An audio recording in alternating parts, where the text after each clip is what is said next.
hoje eu vou trazer aqui a você, à baila, um assunto que você queria. Eu recebo essa pergunta: milênio. O que é o milênio? Deixe-me te explicar. Bom, a palavra em si significa 1000 anos. O milênio, gente, é um período de tempo em que Jesus vai voltar e vai reinar na terra, em Jerusalém, por 1000 anos. Deixe-me te explicar. Milênio não é um assunto chato, é o mais difícil da escatologia. Então, antes de entrar o assunto do milênio, deixa eu te explicar como funciona a ordem. A ordem é a seguinte: vamos começar como se fosse hoje. Jesus arrebata a igreja, é a primeira ordem. A igreja sai da terra. A Bíblia diz: ao ouvir o som da trombeta, o ressoar a trombeta de Deus, 1 de Paulo aos Tessalonicenses, capítulo 4, no versículo 16, os mortos em Cristo ressuscitam primeiro. Depois nós, os que estivermos vivos aqui na terra, no exato momento do arrebatamento, quem estiver vivo, ele sobe para a nuvem depois que os mortos ressuscitam. É assim, ó. Quem morreu em Cristo, quando Miguel soar a trombeta, os corpos são arrancados da terra, ressuscitam e ficam nas nuvens esperando os vivos. Depois que os mortos ressuscitam, nós, os vivos, nos encontramos com eles nos ares. Aí mortos, ex-mortos, né? E vivos, juntos, vão se encontrar com o Senhor na porta do céu. Aí, no exato dia que a igreja é arrebatada, começa no mesmo momento na terra, 7 anos de um período chamado tribulação. A palavra tribulação é esmagar, é pressionar. A tribulação é um período de 7 anos, e nós vamos pregar isso aqui, que vai recair sobre o mundo para pôr à prova os habitantes da terra. A tribulação, tudo que é ruim vai acontecer. Essa tribulação de 7 anos, ela ocorre em 2 partes. 3 anos e meio acontece uma coisa, 3 anos e meio acontece outra coisa. Nos primeiros 3 anos e meio, vai ter muita abundância e prosperidade na terra. Na segunda parte dos 3 anos e meio, o tal do anticristo, que é um homem político poderoso que trouxe prosperidade na terra, vai rasgar o seu tratado de paz com Jerusalém, aquele que tinha sido o salvador de Israel, que fez um acordo de paz e era o protetor de Israel. Ele rasga o tratado de paz com Israel, e aí começa um período de destruição. A Bíblia diz: quando disserem paz, paz e segurança, vai vir a pior destruição sobre a terra. É assim que se divide os 7 anos. Veja, enquanto aqui na terra tiver 7 anos de tribulação, a igreja do Senhor Jesus é o termo que se dá para aqueles que se converteram, que se batizaram, que participam da ceia, porque só é a igreja quem participa da ceia. A Bíblia diz que é quem participa do corpo que se torna discípulo. Por isso que crente não fica sem tomar da ceia, porque aí você participa do corpo. Veja, essa igreja está no céu por 7 anos. Ela não está indo para lá para morar. Durante os 7 anos que a igreja está no céu, ela está sendo julgada, não para ir para o inferno. Ela está sendo julgada para receber galardões, recompensas e também perdas, punições. A igreja julgada lá no céu, pelas obras que ela praticou aqui na terra, ela se assenta, Jesus se assenta no trono e agora julga essa igreja por tudo que ela fez de bom ou de ruim.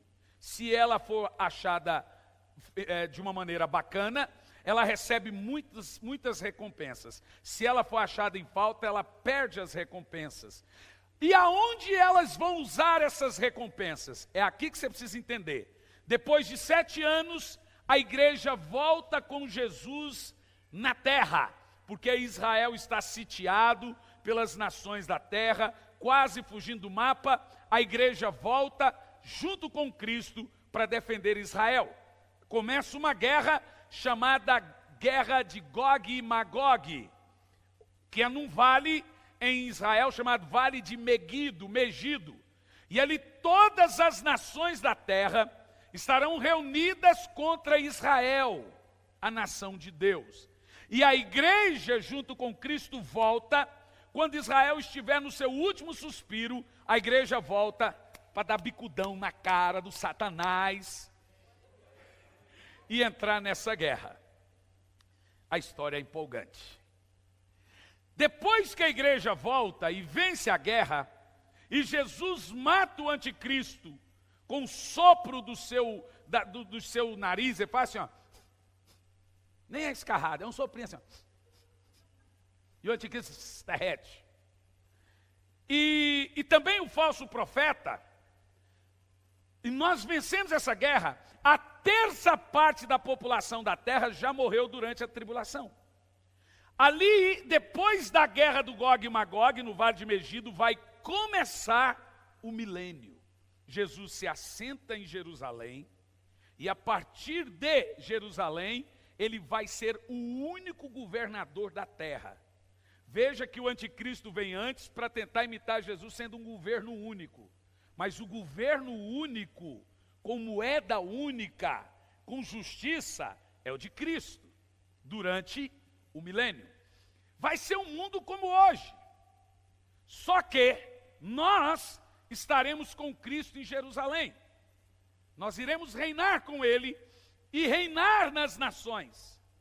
Tem gente que vai governar 10 cidades. Tem gente que vai governar 20 cidades. Tem gente que vai ser governo de 30. Tem gente que vai ter rua com o seu nome. Tem gente que vai ser gari. Tem gente que não vai ser nada. São 1000 anos em que a igreja vai estar purificando a terra junto com Cristo.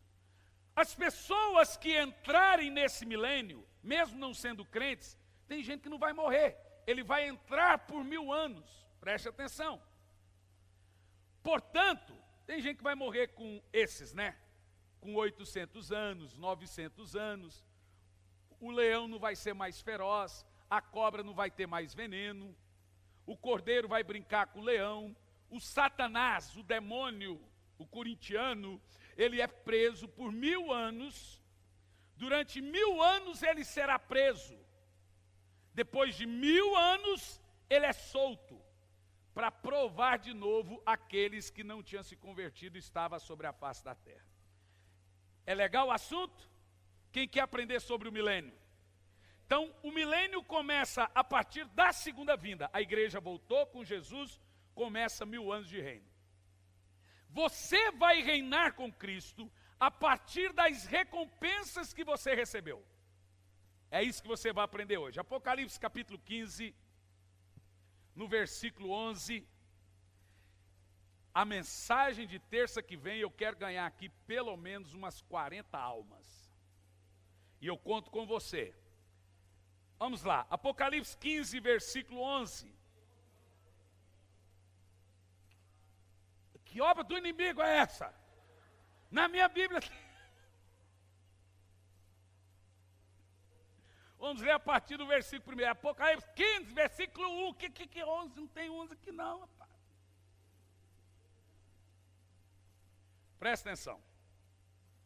Vi no céu outro sinal, grande e maravilhoso. 7 anjos com as 7 últimas pragas, pois elas se completaram a ira de Deus. Continua.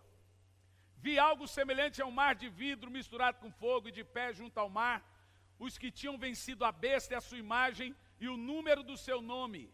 Eles seguravam harpas que haviam sido dadas por Deus. Isso agora é depois de 7 anos de tribulação, ok? Venceram a besta. É no final, terminou a tribulação. Verso 3. E cantava o cântico de Moisés, o servo de Deus, e o cântico do Cordeiro. Grandes e maravilhosas são as suas obras, Senhor Deus Todo-Poderoso. João Alexandre cantava assim, ó. Grandes são as suas obras, Senhor Deus Todo-Poderoso, justo e verdadeiro são seus juízos. Ó Rei das nações, quem não te temerá, sejam glorificado seu nome. Legal, só para os velhos. Vamos lá. Eu sou novo, gente, mas eu nunca fui nada, ex-nada na minha vida. Então diz assim, ó, eles cantando o cântico de Moisés. Pois tu somente és santo, todas as nações virão à tua presença e te adorarão, pois os teus atos de justiça se tornaram manifestos. Veja, terminou o Gog e Magog, a igreja ganhou a guerra, agora a igreja triunfou, ela entra para os 1000 anos de reino, ela entra para reinar com Cristo. E agora ela está cantando esse cântico maravilhoso. Verso 5. Depois disso olhei, e vi que se abriu o céu e o santuário, e o tabernáculo da aliança. Continua. Saíram do santuário os 7 anjos com 7 pragas. Eles estavam vestidos de linho fino e resplandecente, e tinham cinturões de ouro ao redor do peito. Em um dos 4 seres viventes, deu aos 7 anjos 7 taças de ouro, cheias da ira de Deus, que vive para todo sempre. Pode continuar. O santuário ficou cheio de fumaça da glória de Deus, do seu poder, e ninguém podia entrar no santuário enquanto não se completasse as 7 pragas dos 7 anjos. Veja que, isso aqui é muito interessante você entender. Quando Deus disse para Moisés construir o santuário no deserto, Deus falou: Moisés, construa o santuário igualzinho ao que tem no céu, até as medidas. A Bíblia diz que Moisés construiu o santuário no deserto igualzinho ao que está no céu. Esse que desce do céu é igualzinho o de Moisés, só que é o original. O que estava na terra era espelho do que estava no céu. Imagine você que o tabernáculo de Moisés foi só uma sombra. Esse é o que está e que existe no céu. Continua o texto. Ótimo, é até o 8. Presta atenção. Todos nós temos que entender uma coisa sobre milênio. Milênio é o reino literal de Cristo aqui na terra. Tem igrejas que acreditam que milênio não é literal. Eles dizem que nós já estamos numa espécie de milênio. Que coisa linda. O diabo está preso, eles falam. Rapaz, se o diabo estivesse solto, então. Eles falam que o diabo está preso. O mundo só sofre a influência dele. Ria égua, moleque, que bicho, hein? Há muita gente que não crê na manifestação e na existência do milênio.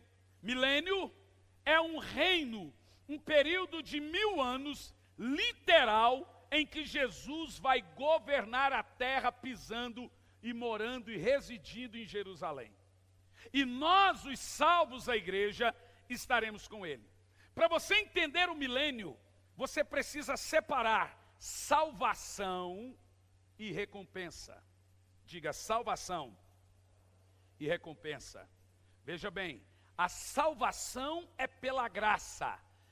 Reinar com Cristo no milênio é pelas obras. Eu vou dizer de novo, nem todo crente será recompensado, mas provavelmente todo aquele que creu em Jesus e seguiu a palavra verdadeira será salvo. Nem todo aquele que chegou no céu vai receber a recompensa no milênio. Preste atenção. Tudo no reino que é o milênio é por esforço. Você já leu isso na Bíblia? Desde o tempo dos profetas, o reino de Deus é conquistado por esforço e violência. Existe uma diferença entre reino de Deus e reino dos céus. Reino dos céus é onde Deus está. Reino de Deus é o que vai vir para a terra. Foi o que Jesus ensinou a orar. Quando orares, ore, venha a nós o teu reino. Tem gente que confunde reinar com Cristo com ser salvo. Reino de Deus é o milênio. E reino do céu é o céu. Quem entende o que eu estou dizendo? Agora veja, tudo no reino de Deus é por mérito, é por esforço, é por obras, é praticando os seus feitos. Esse reino de Deus, chamado de milênio, ele irá acontecer durante um período de 1000 anos. O milênio é o reino de Cristo e a sua igreja. E quando acontecerá o milênio? O milênio acontecerá no mundo depois do retorno de Cristo. A Bíblia Sagrada diz que durante o milênio, as nações andarão sobre a luz de Cristo. É um reino de justiça e equidade. Seu reino é sempre eterno. Justiça e igualdade. A sua igreja te adora. A sua igreja te adora. Essa música é bonita, não canta, né? Não é do Fernandinho. Canta aqui. Ô Lu, consegue cantar ela depois no final? Os reinos se abalam. Agora eu esqueci o resto. Não, eu falei no final. Então veja, o milênio é o reino de Cristo. E esse milênio é reino literal. Jesus voltou, a igreja desceu, você começa a entrar nesse milênio. A Bíblia diz que durante o milênio, as nações serão governadas pelo cedro de justiça de Cristo. A Bíblia diz, um só será o Senhor, e um só será o seu reino. Vamos ver um texto sobre isso? Zacarias, capítulo 14, a partir do versículo 1, nós vamos ver o relato da guerra, logo na ocasião do retorno de Cristo, e do que acontece pós-guerra, a entrada do milênio. Zacarias 14, versículo 1 diz assim: vejam, o dia do Senhor vem. Agora ele vai falar da guerra e depois do milênio. Quando no meio de vocês os seus bens serão divididos. Está falando o que vai acontecer com Israel. Continua verso 2. Reunirei os povos da terra para lutarem contra Jerusalém. A cidade será conquistada, o que eu te disse. As casas saqueadas, as mulheres estupradas, metade da população será levada para o exílio, mas o restante do povo não será tirado da cidade. Lembra que eu te falei que as nações iriam lutar contra Israel? Continua, verso 3. Quando Israel estiver sendo extinto, diz assim: depois o Senhor sairá à guerra contra as nações, como ele sempre fez nos dias de batalha. Continua o texto. Naquele dia, falando sobre Jesus, os seus pés estarão sobre o Monte das Oliveiras. Israel está sitiada. Acontece o seguinte: ouve-se um barulho no céu, tanques de todos os lados. Você já viu? Israel fica num pedacinho do mapa e todo o resto é contra Israel. Quando as mulheres violentadas, a cidade queimada, Jesus volta, a Bíblia diz, em cima do Monte das Oliveiras. Esse homem é tão pequeno, que um pé dele estará no norte, o outro no sul, e embaixo do seu pé vai abrir um vale, que não existe. Nesse vale, é onde Israel vai fugir, cumprindo-se a profecia que Jesus diz: eu vou ajuntar como a galinha junta os seus pintainhos. Quando Israel estiver sendo extinto, a igreja ali com Jesus, ele vai pisar no Monte das Oliveiras e vai falar para Israel: venha para debaixo das minhas asas. E eles vão entrar nesse vale. Olha o que acontece, vamos lá. Nesse dia, os seus pés estarão no Monte das Oliveiras, a leste de Jerusalém, e o monte se dividirá ao meio. Ao leste e ao oeste, por um grande vale, metade do monte será removido para o norte e a outra para o sul. Jesus vai dividir o monte para abrir o vale por onde Israel vai fugir. Continua o texto. E ele fala assim para Israel: vocês fugirão pelo meu vale entre os montes. Isso é muito maravilhoso. Pois esse vale que eu abri se estenderá até Azel, fugirão como fugiram do terremoto nos dias de Uzias, rei de Judá. Aí diz assim, ó, então o Senhor, o meu Deus, virá com sua igreja, com seus santos. Uau! Continua o texto. Naquele dia, no dia do retorno de Cristo, lembra de Josué? Sol, detenha-te em Aldialon. Lua, pare! No dia que Josué venceu a guerra contra Ai, não houve sol, dia e nem noite. Aí diz aqui, naquele dia Deus vai parar o tempo. Não haverá calor, não haverá frio, não haverá estação. Continua. Será um dia único, no qual não haverá separação entre dia e noite. Será um crepúsculo. Continua. Porque quando chegar a noite estará claro. Um dia que o Senhor conhece, nem você conhece. Continua. Naquele dia as águas correntes fluirão de Jerusalém.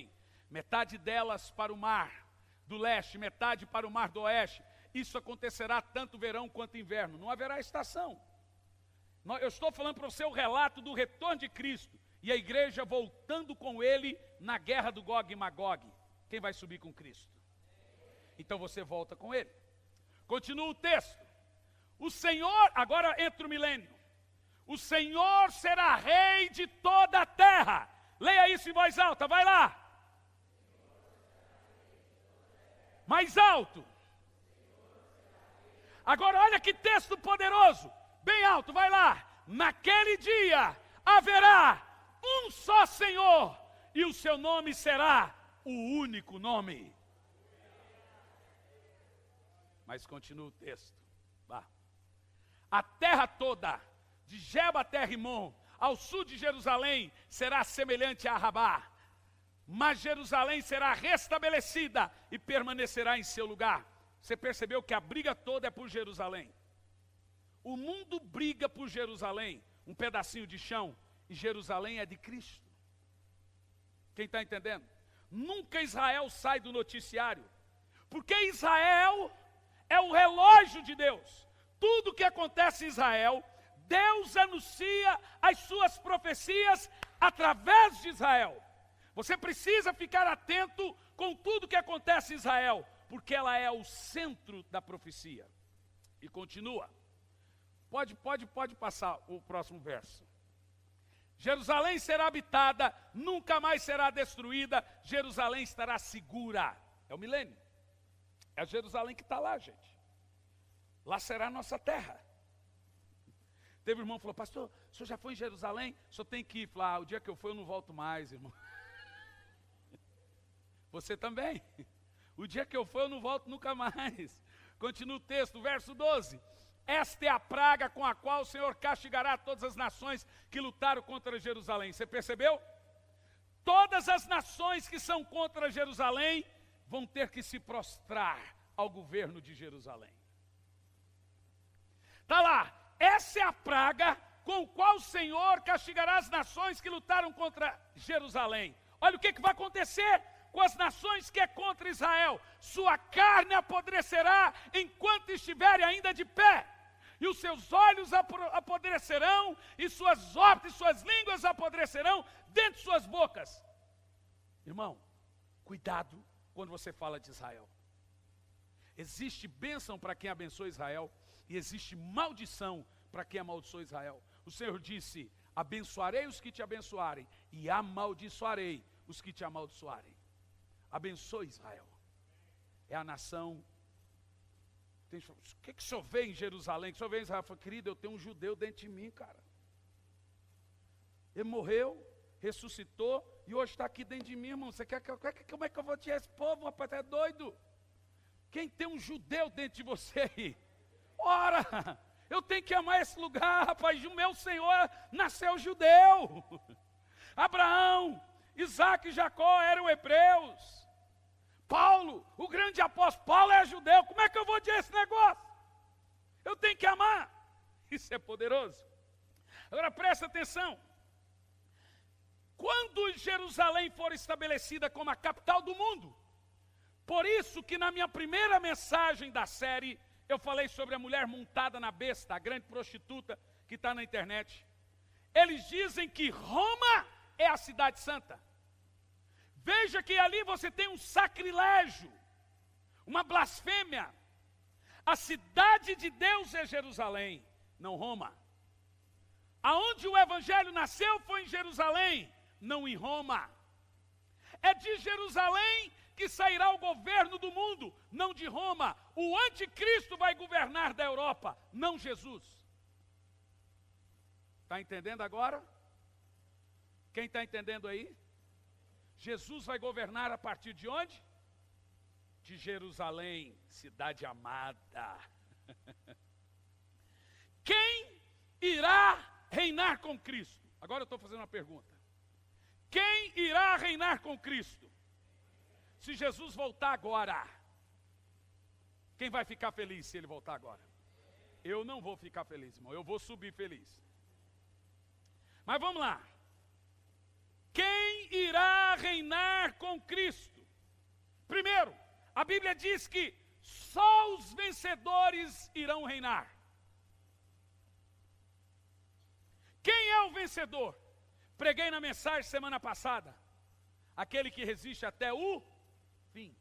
Aquele que não desanima. Aquele que é fiel até o fim. Aquele que persevera até o fim. A Bíblia diz que os vencedores reinarão com Cristo. Quem vai reinar com Cristo? Quem perseverou até o fim. Quem vai reinar com Cristo? Quem está revestido, vestido de boas obras. Eu vou dizer de novo. Quem não tiver boas obras, não vai reinar. Vamos falar a importância desse reino. A importância das obras na vida do cristão para ele poder reinar com Cristo. O que importa é ser salvo. Ok, tu entra no reino. No primeiro ano, bacana, estou salvo. Segundo ano, bacana. 100 anos depois, bacana. 300 anos e você limpando o chão. Aí você vai lembrar como tu era um preguiçoso na obra de Deus. Vamos ver? Romanos capítulo 14, no versículo 10. A importância das boas obras para o crente. Veja, as obras não te salvam, mas a ausência delas impede você de receber recompensa. Irmão, existe algo mais importante que a salvação? Existe o que vem depois dela. A salvação é mais importante para quem não é salvo. E para quem é salvo? O que é mais importante depois de salvo? Ser recompensado, ser reconhecido. Entra no galardão do seu Senhor. Imagina Jesus chamando você pelo nome e falando, está aqui sua recompensa. Tu ficou trabalhando de guardador de carro, tu achou que era pouco, que ninguém te reconhecia, mas eu escrevi as suas obras. Seu pastor não te via, fulano não te via, mas eu vi o seu trabalho, e o seu trabalho não foi em vão. Entra no regozijo e está aqui a sua recompensa. E tem gente que chega no pastor e fala, eu sou voluntário, eu trabalho de graça. Não existe crente nenhum que trabalhe de graça. Todo mundo vai ser recompensado. Não tem um que não será recompensado. Então não é de graça. Diz a Bíblia, em Deus, o seu trabalho não é em vão. Irmão, tudo que você faz que contribui com a obra de Deus será recompensado. Sua oferta é contabilizada, seu dízimo é contabilizado, sua oferta de missões, seu trabalho, a evangelização na rua, seu trabalho, tudo que você faz, tudo está indo para o livro das obras, e no dia do galardão você será recompensado. Vamos ver? Portanto, você, porque julga seu irmão e porque despreza seu irmão, pois todos compareceremos diante do tribunal de Cristo. Veja que Paulo aqui não diz você vai comparecer, diz todos. Veja que ele se inclui, ele não se exclui. Paulo está dizendo que inclusive ele será julgado no tribunal de Cristo. Esse julgamento não é um julgamento para ser salvo, é um julgamento para ser o quê? Recompensado.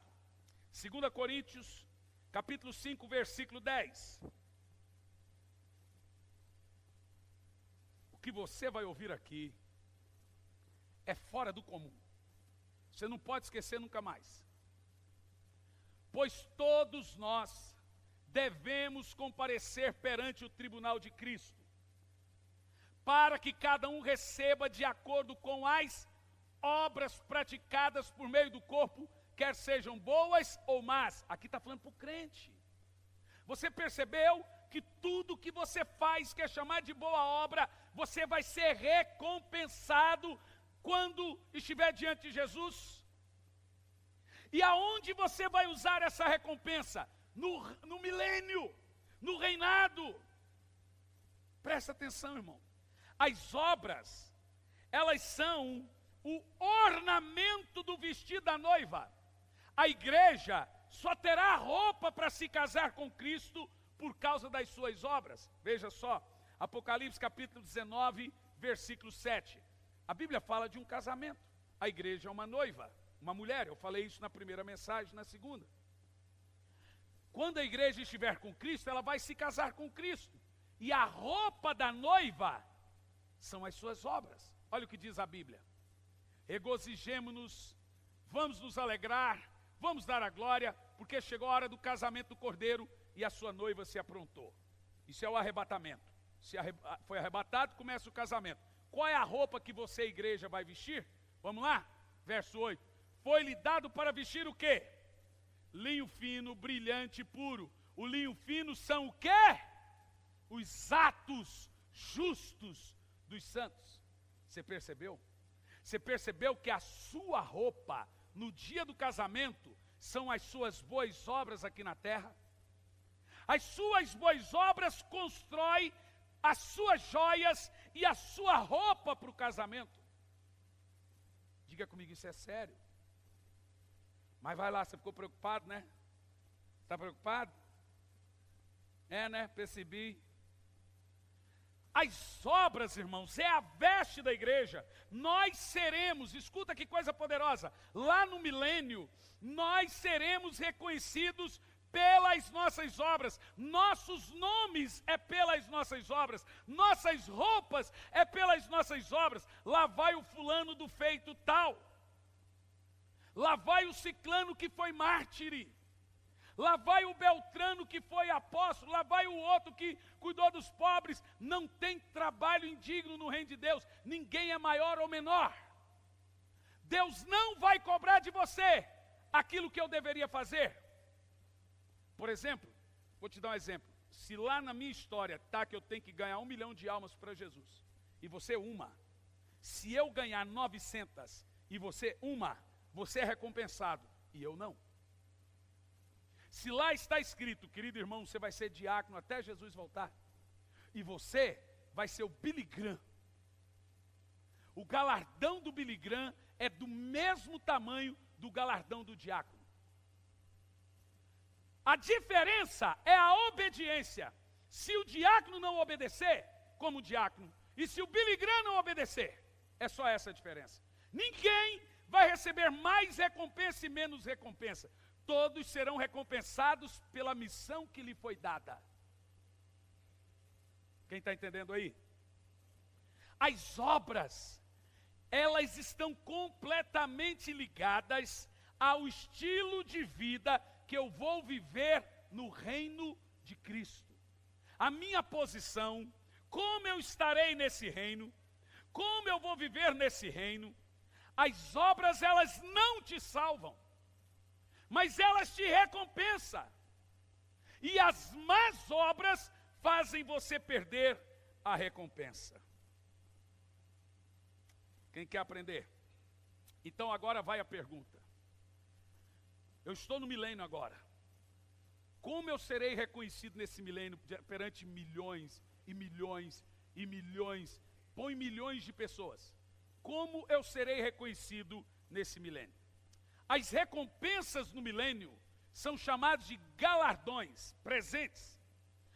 Veja bem, cada um será reconhecido no milênio pelas coroas que ganhamos ao longo da nossa vida cristã. O crente, no milênio, vai andar com uma coroa. E a coroa que diz o que ele fez aqui na terra. Olha que coisa poderosa. Cada boa obra nossa, vamos acumulando coroas, com as quais seremos reconhecidos no reino de Cristo. Ao todo, são 5 coroas. Presta atenção.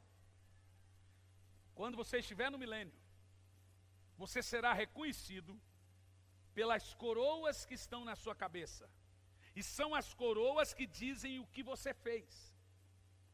Quando a pessoa olhar para a sua coroa, fala, não. Então, você foi isso? Não. Ah, não. Que coisa. Quem quer aprender as coroas aqui? Eu quero. Mas eu estou pensando em dar uma esticada. Vi que você está tão curioso. Acho que vou continuar a terça que vem. Vamos lá, vou falar das 5 coroas. A Bíblia fala de 5 coroas, e essas coroas é o seu ornamento. Você será reconhecido no milênio pela coroa que está na sua cabeça. Então, quando passar aquele camaradinha lá chamado Paulo com coroa, você fala, gente, lá vai o cara. Apocalipse capítulo 2, versículo 10. Primeira coroa, coroa da vida. Para quem é a coroa da vida? Falei dela terça passada. Apocalipse 2 e 10. Você vai ver gente lá no milênio com uma coroa chamada coroa da vida. Para quem que é a coroa da vida? Se for na tela, vamos saber. Apocalipse 2, versículo 10. Olha, irmãos, esse ano vai sair o livro Apocalipse Revelado. Demorei anos, agora estou saindo da preguiça para escrever. O problema é que é um livro de 400 e tantas páginas. É muita informação. Você não consegue escrever, mas vamos lá. Lembra que eu falei sobre isso? Coroa da vida. Não tenha medo do que você está prestes a sofrer. Saiba que o diabo lançará alguns de vocês na prisão para prová-los. Vocês sofrerão perseguição por 10 dias. Ser fiel até a morte e eu te darei a coroa. Então a coroa da vida é para os mártires. Quem é um mártir? É aquele que tem um chamado para morrer por Cristo. Não pense você que todo mundo é chamado para ser mártir. Quem não é chamado para ser mártir, Deus protege ele da perseguição para ele não negar. Mártir é um chamado específico. Mas pode ser que você tenha sido chamado para isso. Porque se a perseguição chegar até nós, e você não for chamado para mártir, você vai negar. Toda pessoa que se torna mártir por Cristo, ela vai andar no milênio com uma coroa, chamada coroa da vida. Agora imagina o camarada lá, aquele ali, foi cerrado pelo meio. Aquele ali, teve a cabeça degolada. As pessoas vão olhar e falar, que história. Lá vai Estevão com a coroa da vida, foi apedrejado. Nós seremos reconhecidos lá no reino de Cristo pelas nossas coroas. E nessas coroas tem pedras. Quais são as pedras nas nossas coroas? Essa é fácil, gente. Por muitos anos você falava, vou ali ganhar uma pedrinha na minha coroa. Quais são as pedras? As almas. Vamos abrilhantar nossa coroa, gente? Vamos ganhar alma para Jesus? Chegar com aquela coroa lá reluzindo assim, ó. Segunda coroa, segunda de Paulo a Timóteo, no capítulo 4, dos versos de 7 a 8, coroa da justiça. Primeira coroa, coroa da vida. Lembre-se que durante o milênio, você será reconhecido pelas suas coroas, quem tiver. A primeira coroa é para quem morreu por Cristo, e não negou, claro, foi mártir, e não negou. Os mártires, todo mundo saberão que ele é mártir. Ele vai ter uma coroa estampada de mártir, chamada coroa da vida. Segunda coroa, a coroa da justiça. Para que ela serve? Vamos ver. Está um delay aí, né, Márcio?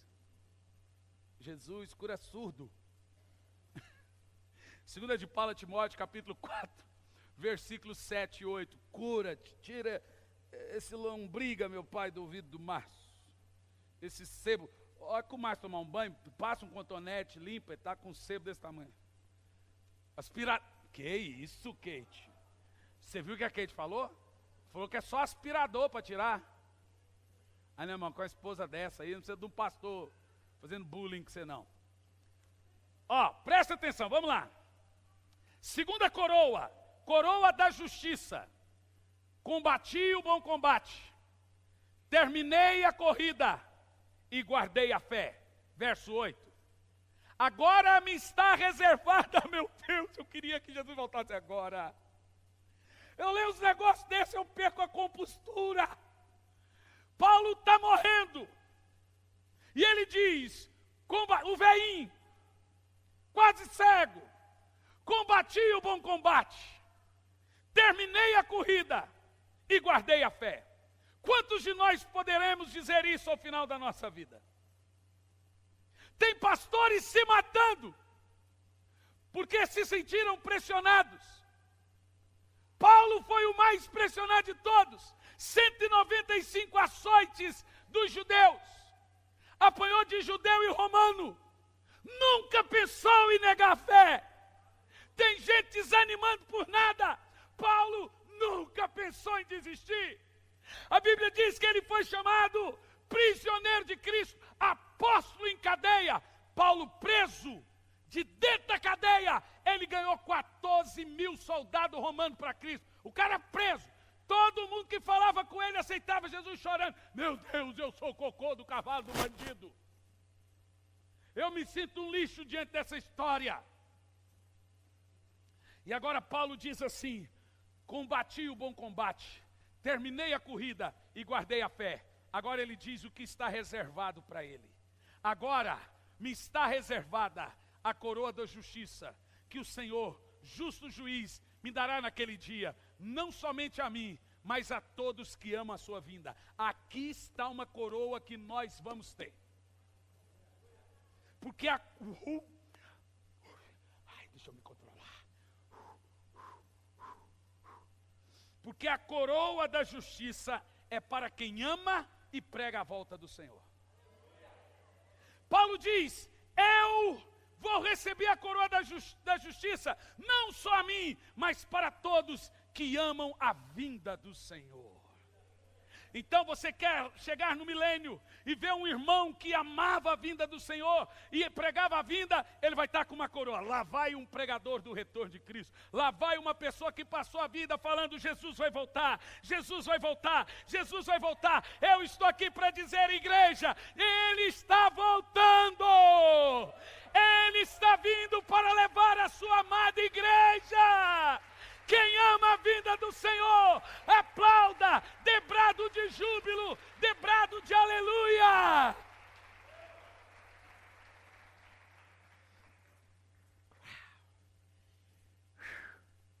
Quem ama a vinda do Senhor? Então essa coroa você vai ter.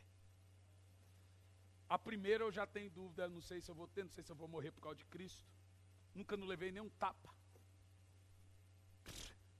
Ninguém nunca cuspiu na minha cara. Eu também não deixei. Um dia eu estava pregando na Turquia. O camarada veio correndo, eu saí correndo. Falei, Senhor, essa eu corro. Na próxima talvez eu levo um tapa. Mas agora não senti de apanhar ainda não. Eu, irmão, vou apanhar para quê ainda também, se eu posso correr? A gente apanha se não tiver jeito, né? Quem corre. Ai, ai. Terceira coroa. Lembre-se que nós seremos reconhecidos no milênio pelas nossas coroas. Não é a coroa sua mulher, não.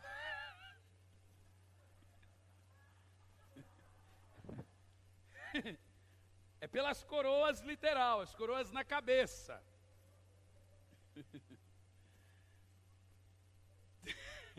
Lá vai o Toninho, esposo da Josi. Não é assim não, viu, Toninho? Olha o Peterson, esposo da coroa dele lá, a Rosinha.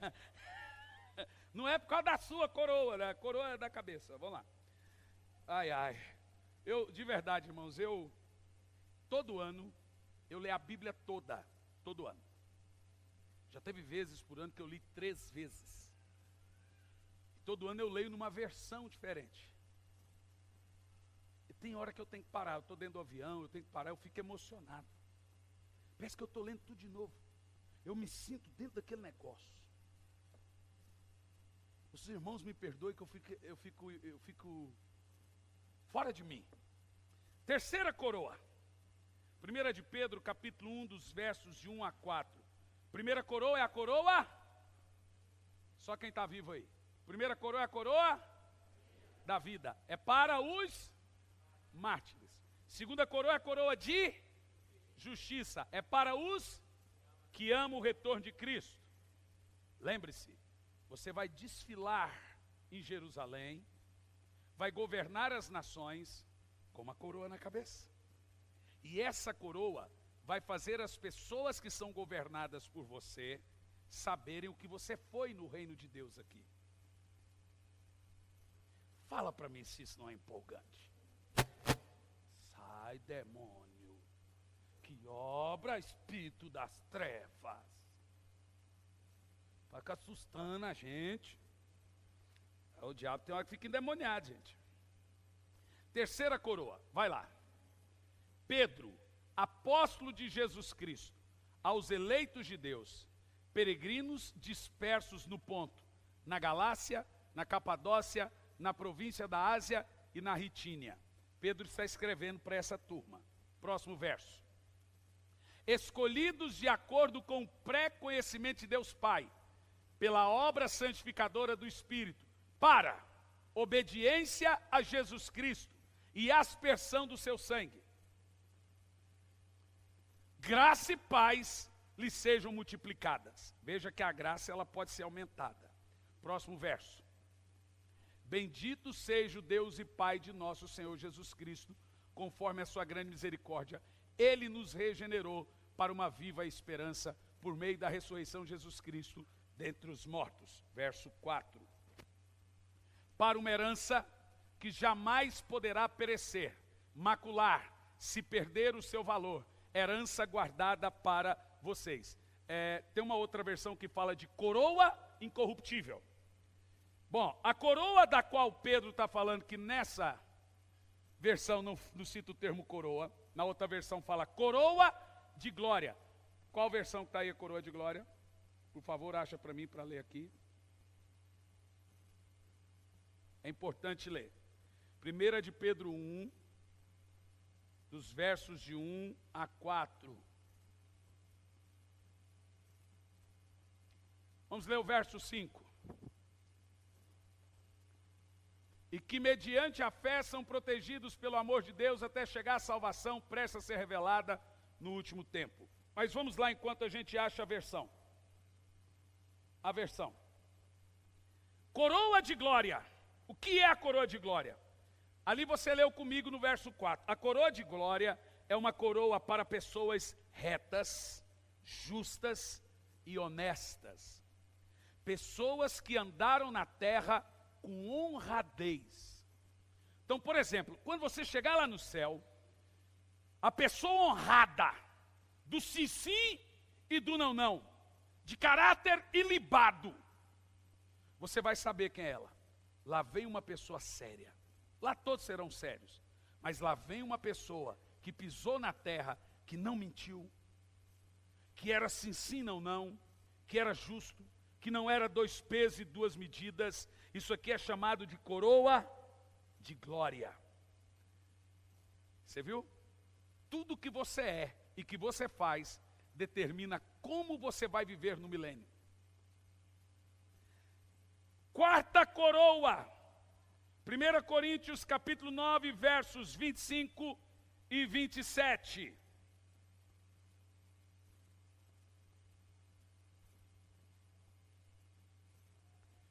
Quarta coroa.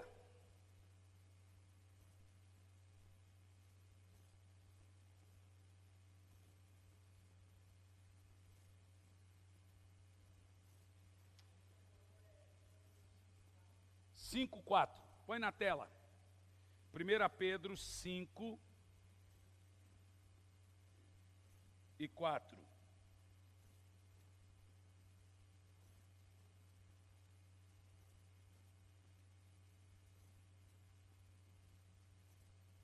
Ainda na coroa 3. Ali, ó. Vamos ler em voz alta? Vai lá, leiam todos. O Supremo Pastor, vocês receberão a imperecível coroa da glória. E a coroa da glória é aquele texto anterior que eu li. Para os que foram justos, honestos e piedosos. Chamar de coroa de glória. Então nós temos 5 coroas. Qual é a primeira coroa? A coroa da vida é para quem? Os mártires. Segunda coroa. Coroa de justiça é para quem? Os que amam o retorno de Cristo. Terceira coroa. Coroa de glória. E é para quem? As pessoas justas e honestas. E a quarta coroa. 1 Coríntios 9, dos versos de 25 a 27. Lembre-se, você vai andar no milênio com uma coroa. Essa coroa é a sua obra na terra.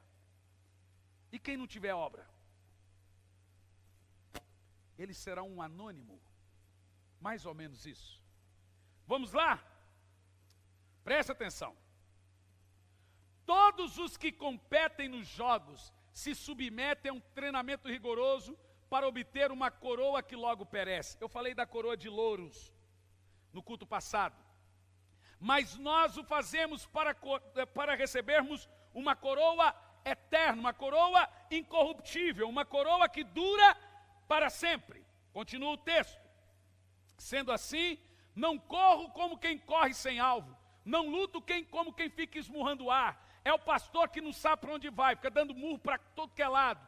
Paulo continua, mas esmurro meu corpo e faço dele meu escravo, para que depois de ter pregado aos outros, eu não venha a ser reprovado. Isso aqui é terrível. Paulo não está dizendo de perder salvação aqui. Ele está dizendo que vai ter pastores que passaram a vida pregando e quando chegar no céu não terá coroa, porque foram reprovados, não foram achados aptos, foram rejeitados. São salvos, porque é pela graça, pela fé, mas sem nenhuma recompensa. Gente, entenda, a salvação é pela graça, o reino é pelo esforço. Lembra? O ladrão falou para Jesus, lembre-te de mim quando entrares no teu reino. Ele pediu o reino, Jesus deu o que para ele? Hoje mesmo estarás comigo no paraíso. Ele pediu o reino, mas recebeu o paraíso. Por que ele não recebeu o reino? Porque ele foi salvo na última hora. Quem falou isso? Quem respondeu? É isso aí, Marcão. Vocês entenderam agora? A salvação é pela graça, a recompensa é pelas obras. Gente, isso é poderoso. Quem entende que isso é poderoso? Agora vem uma coroa. Eu quero falar dessa coroa, e essa coroa é muito legal. 1 de Paulo aos Tessalonicenses 2, versículo 19. As coroas. Ó, já prepararam a música? Põe na tela.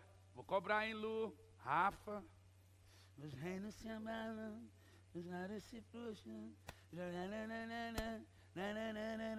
É assim que a gente faz quando não sabe a música?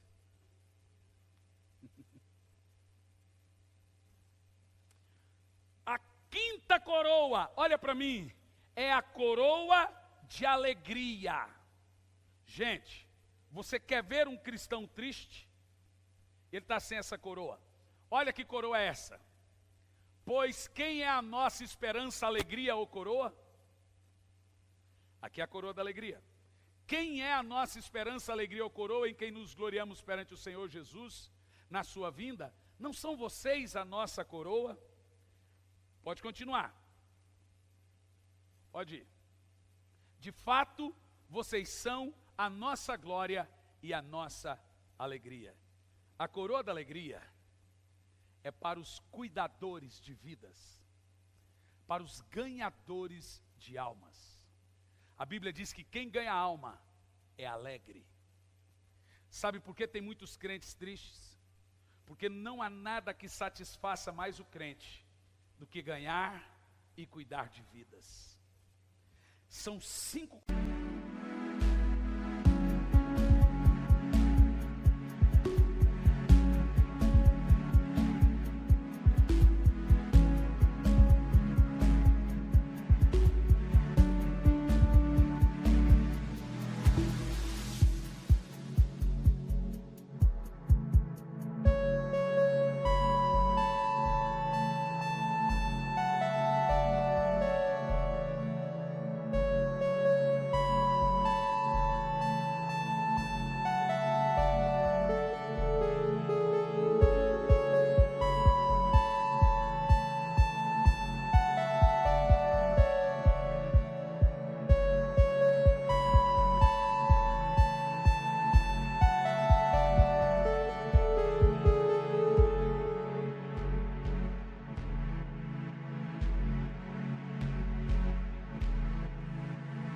Voice faint and slow, disconnected hearts we own, futures carved in pixel clones.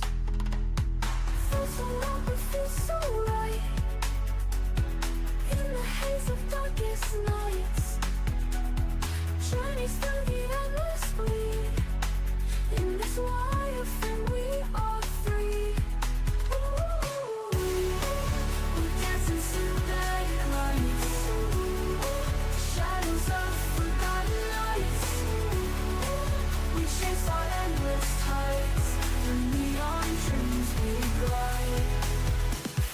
Footprints in the snow, hollow voices faint and slow, disconnected hearts we own, futures carved in pixel groans. So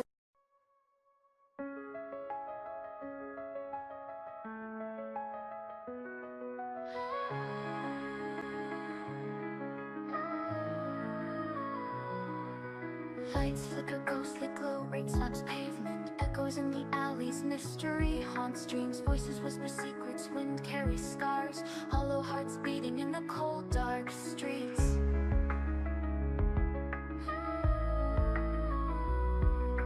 Blindfold tight, grasp for sense, feeling lost, walls closing in, trapped, no way out here, faint lullabies clash, broken promises, weight of sorrow pulling downwards in despair.